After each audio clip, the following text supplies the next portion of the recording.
सभी प्रिय भाई बहनों को जय मसीह की। परंपरा पालन का प्रश्न।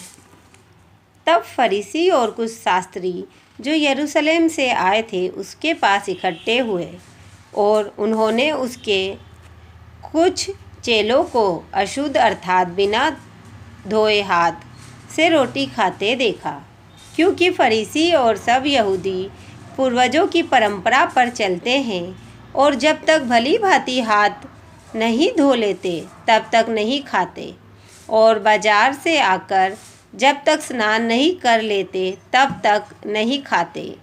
और बहुत सी अन्य बातें हैं जो उनके पास मानने के लिए पहुंचाई गई हैं, जैसे कटोरों और लोटों और तांबे के बर्तनों को धोना मांजना। इसीलिए उन फरीसियों और शास्त्रियों ने उससे पूछा, तेरे चेले क्यों पूर्वजों की परंपराओं पर नहीं चलते और बिना धोए हाथों से रोटी खाते हैं?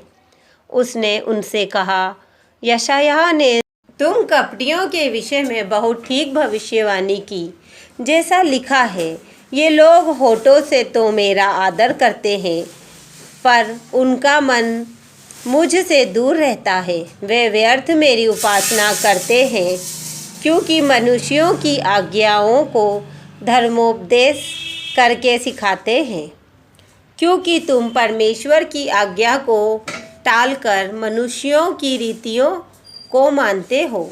उसने उनसे कहा, तुम अपनी परंपराओं को मानने के लिए परमेश्वर की आज्ञा कैसी अच्छी तरह टाल देते हो, क्योंकि मूसा ने कहा है, अपने पिता और अपनी माता का आदर कर, और जो कोई पिता व माता को बुरा कहे वह अवश्य मार डाला जाए। परंतु तुम कहते हो कि यदि कोई अपने पिता व माता से कहे, जो कुछ तुझे मुझसे लाभ पहुँच सकता था वह कुर्बान अर्थात संकल्प हो चुका, तो तुम उसको उसके पिता व उसकी माता की कुछ सेवा करने नहीं देते। इस प्रकार तुम अपनी परंपराओं से, जिन्हें तुमने ठहराया है, परमेश्वर का वचन टाल देते हो और ऐसे ऐसे बहुत से काम करते हो। तब उसने लोगों को अपने पास बुलाकर उनसे कहा, तुम सब मेरी सुनो और समझो।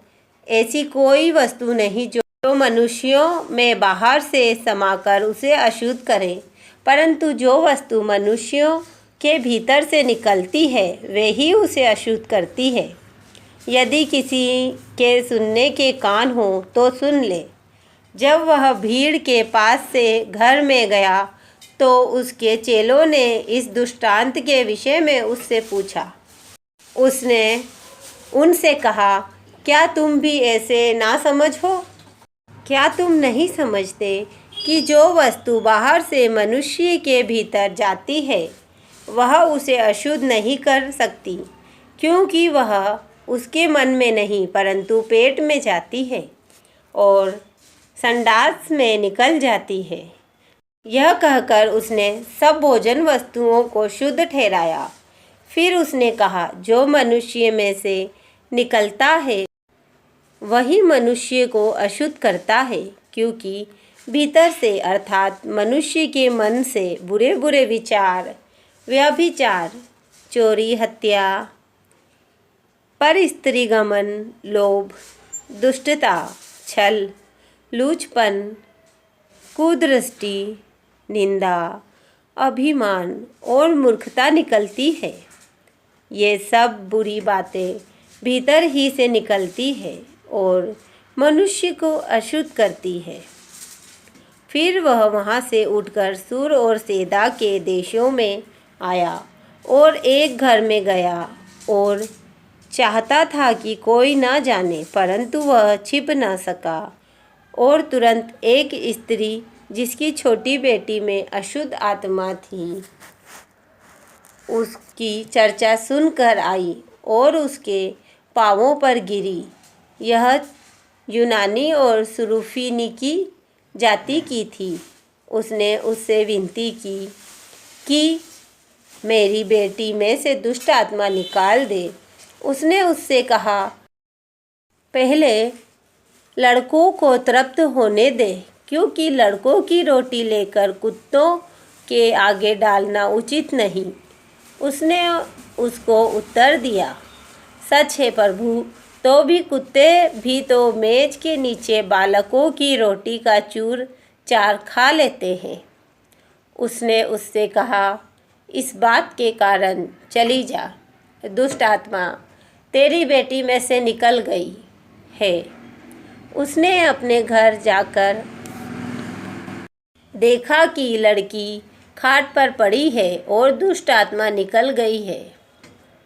फिर वह सूर और सेदा के देशों से निकलकर दिकापुलिस से होता हुआ गलील की झील पर पहुंचा, तो लोगों ने एक बहिरे को, जो हकला भी था, उसके पास लाकर उससे विनती की कि अपना हाथ उस पर रखे।